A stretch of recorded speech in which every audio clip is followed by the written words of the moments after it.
Hello, thanks so much for joining us here on Wave Now. So we should talk about it. I'm Myra Ansari with Dr. Stephen Taylor from U of L Health Peace Hospital for our podcast here to talk about mental health. And today, Dr. Taylor and I decided to talk about being in the moment, especially during the holidays. And Dr. Taylor had the perfect thing that maybe we can all relate to, the scene from Home Alone where we're rushing and going and not enjoying what is happening at that time. Talk to us about the importance of being in the moment, maybe that clip from that movie in the beginning where they're rushing and not realizing what's happening because we're just going. Right. And I think there's so much in that opening scene. There is we're not taking time to think about what's going on and what it means to be in the moment here and now. But there's also a lot of frantic rushing, which I think in a way is a defense against being there. It's a way to be distracted. They were very distracted at the beginning of this movie. So distracted that they leave a kid at home alone, right? I mean, that's pretty severely distracted. Yeah. And so I think, there's something about the way we engage sometimes that both contains that sort of conscious and maybe sometimes not so conscious effort to be distracted, as well as the missing out on the moment when we're in the moment. Mm-hmm. And why is that? I mean, it's the holidays. We just got done with Thanksgiving. We have, the other holidays in December to deal with, the New Year's, and then the new year.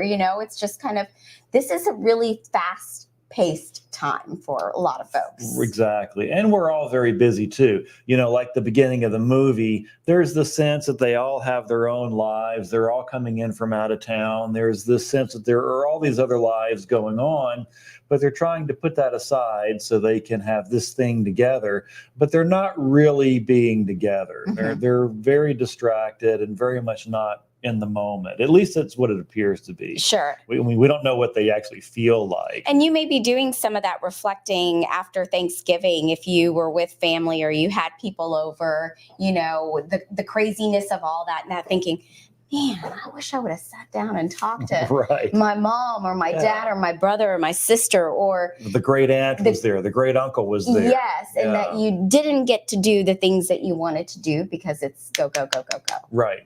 And you're distracted. Maybe in some ways we might be distracting ourselves and making ourselves not emotionally present, and we miss out. So we get to the other side, we're looking back at it and we're being wistful and thinking about the things we wish we had done or how we wish we had interacted, and we do miss out.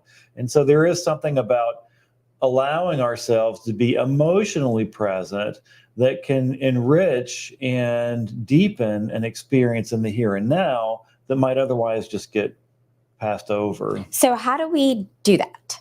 Well, one of the ways I think we do it, I was thinking about playing the piano as an example. We were talking about this before we came on the air. As a pianist in my past life and getting ready for a piano recital, I would spend months and months in a practice room learning a piece of music, getting it ready to perform on stage, and then, and only then, going out on stage to play it.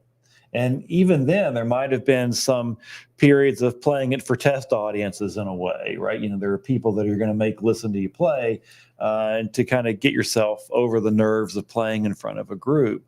So it involves a lot of preparatory work, a lot of thought before the event itself to get ready for the event itself. Then, and only then, do we go out on stage and play.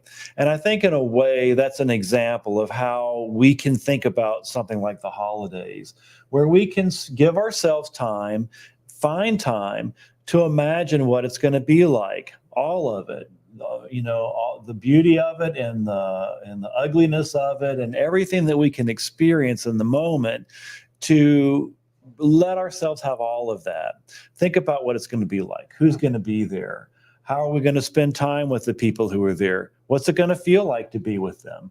Who won't be there? What's it going to be like to be at this family gathering with somebody gone, if somebody's died or we've lost somebody? So there's a lot of feelings and a lot of things that will be there on some level, whether we're aware of it or not. And if we give ourselves time to think about it, I think it's part of what makes those events more alive to us, because we've given ourselves time to think about it ahead of time and to kind of practice it. So, what if the thought that we put into the moment and it doesn't happen that way? Well, it's probably not going to. Okay. The reality is, whatever we imagine, it's probably going to be something different anyway. But I think the fact that we've imagined it and we've given ourselves time to think about it and to prepare ourselves for it, then we're more present when we're there for whatever is going to be there. Yeah, it's more than likely going to be something different from what we were thinking. We can't imagine the future. We can get some ideas, we can have fantasies about it, we can have all kinds of ideas. Are we going to get the future exactly right in our minds as we think it through? No. Mhm. But it might help make us more alive in the moment so that whatever does happen and whatever we do experience, we're more awake to it because we've been thinking about it. We've been creating the space to think it through. So, what are some common, should I use the word distractions? How would you describe it? What are things That that, we keep ourselves away from it. yeah, like what are Yeah. things that take us away from the moment? Well, we do have our lives and we have our jobs and we have our careers and we have all the things that we do that are apart from the family gathering. So we can use that as a distraction. So let's say Thanksgiving was Thursday and we work until Wednesday at 7 o'clock at night. Mhm. And then we go home and we frantically make the pie or the dressing or put the turkey in the oven or Sure. whatever it is we're going to do for Yeah. tomorrow. And we don't give ourselves any chance to prepare for what's coming up, to think it through, to think about it, to have a moment where we're just reflecting on it. We go straight into action. That's one of the ways we can keep ourselves away from it, by keeping ourselves distracted, taking our work with us, having work to do at the event. So maybe I've got my laptop and I'm, writing notes or sending prescriptions or doing whatever I'm doing, Mhm. during the event itself, to be distracted from it so that I'm not really ever there. Mhm. Those are ways we can keep ourselves disconnected and distracted. So, the downfalls of not being in the moment, talk to me about that. So we miss out, any connection that we could have, we might miss. Feeling disconnected and distant from our family members and loved ones, we can become more distant and more disconnected because we are. We are more distant and more disconnected. So we're not there, we're not present. Mhm. So being more open to the experience of the moment gives us an opportunity to feel more connected to them. And if we feel, oh, they just don't understand me, we're all distant.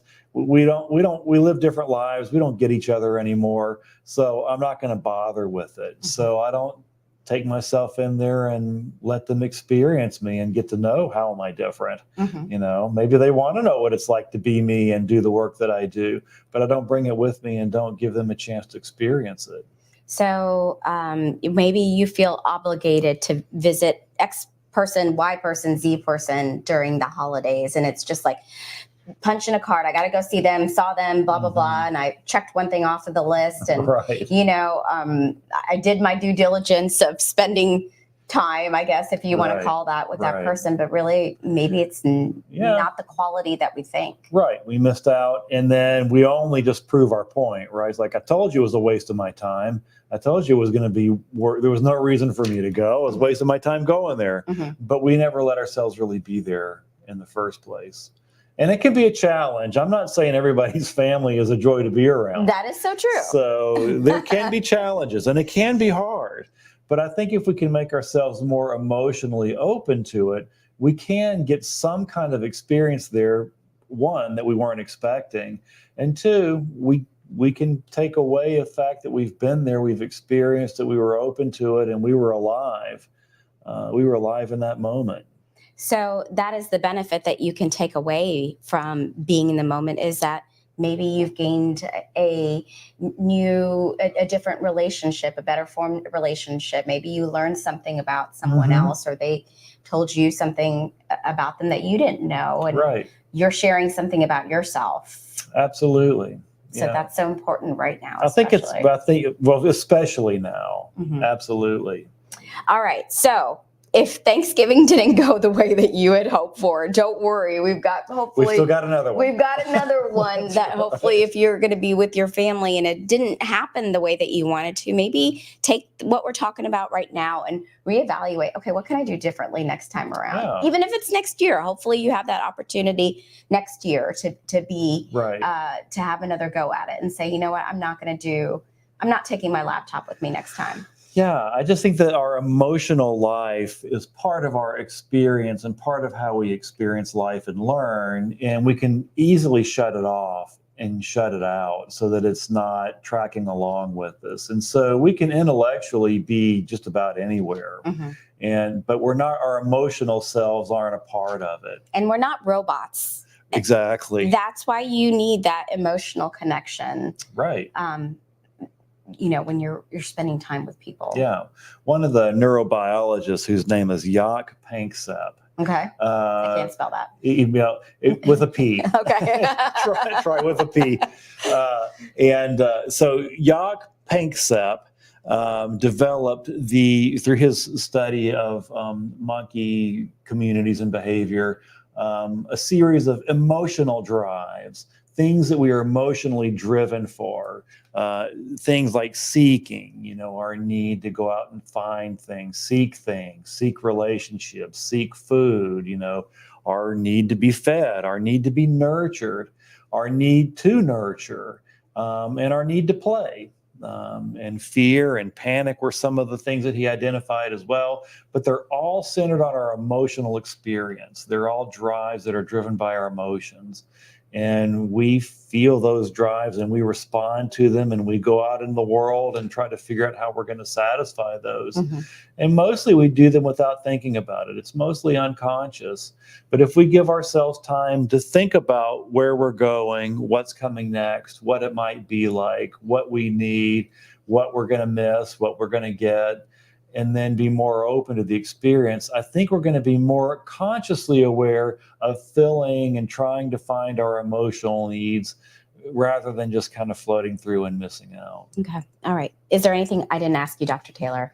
I think we kind of covered it, but I think it's important for us to practice. We have to practice. And I think giving ourselves time to think about it and imagine it is sort of how we practice, at the beginning end. That makes us more open when we're on stage performing. And that's kind of what Dr. Taylor and I we do before we start the podcast. We talk about practice. Yeah. I guess we don't think about it as practice, but we have a discussion. Hey, what do you want to talk about today?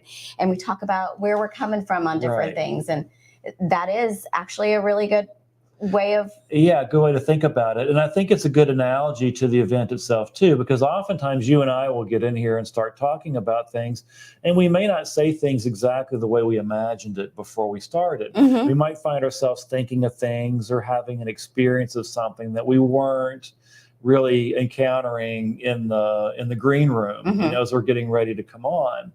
But I think it's because we practice it and because we think about it that begins to open things up so that when we do get in here and do this work, we're coming in an attitude that's more open and things are going to come to us and we're going to have an experience that we would not otherwise have. Yeah. So, all right. Well, thank you for allowing me to be in the moment in this conversation. I love these moments. Yes, I do too. All right. I hope you had a wonderful holiday, Thanksgiving. And thank you, Dr. Taylor, for being here today.